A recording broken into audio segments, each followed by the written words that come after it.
حضرت احمد بن حرب رحمۃ اللہ تعالی علیہ، انہوں نے اپنے بیٹے کی تربیت کیسی کی؟ کہا کہ بیٹا دیکھو یہ جو سوراخ ہے نا، دیوار میں سے سوراخ تھا، کہا بیٹا یہاں پر آ کر نا روزانہ آواز لگانا، جب کھانے کا وقت ہو، روٹی کا وقت ہو، آ کر آواز لگانا، اللہ کھانے کا وقت ہو گیا ہے عطا کر دے، اللہ کی بارگاہ میں سوال کرنا کھانے کا۔ اب وہاں سے اپنی بیگم کو کہہ دیا کہ جیسے کھانے کا وقت ہوگا نا کہ بچہ یہاں سے کھڑا ہو کر آواز لگائے گا، آپ نے فوراً وہاں سے روٹی لے کر آ جانا ہے اور وہاں روٹی رکھ دینا ہے، بچہ وہاں سے اٹھا لے گا۔ یہی ہوا حضرت احمد بن حرب رحمۃ اللہ تعالیٰ کے بارے میں، جب انہوں نے بچے کو سمجھا دیا، جب روٹی کا ٹائم آتا، وقت کا کھانے کا ٹائم ہوتا، اب یہ اس سوراخ کے پاس جاتا، دیوار کے پاس آواز لگاتا، کھانے کا وقت ہو گیا ہے، اللہ عطا کر دے، مولا عطا کر دے۔ وہاں سے والدہ آ جاتی، فوڑ رکھ دیتی روٹی، یہ روٹی اٹھا کر کھا لیتا۔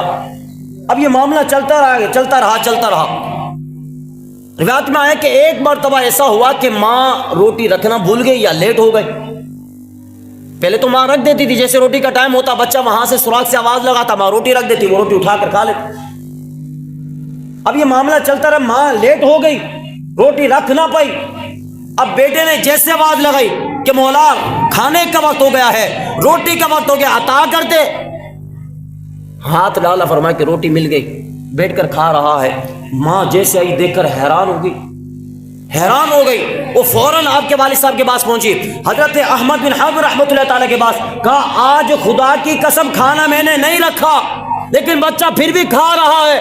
فوراً بیٹے کے پاس آئے، کہا بیٹا کہاں سے ملا ہے؟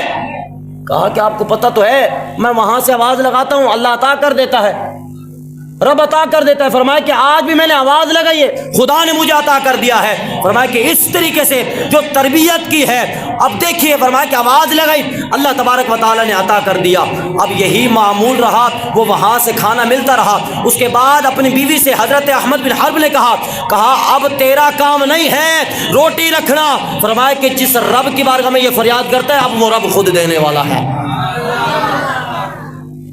وہ رب خود ہی عطا فرما دے۔ اب اندازہ کریں، یہ دیکھیے یہ تربیت ہے اولاد کی، اولاد کو سمجھانا، اس طریقے سے بھی تربیت کی جا سکتی۔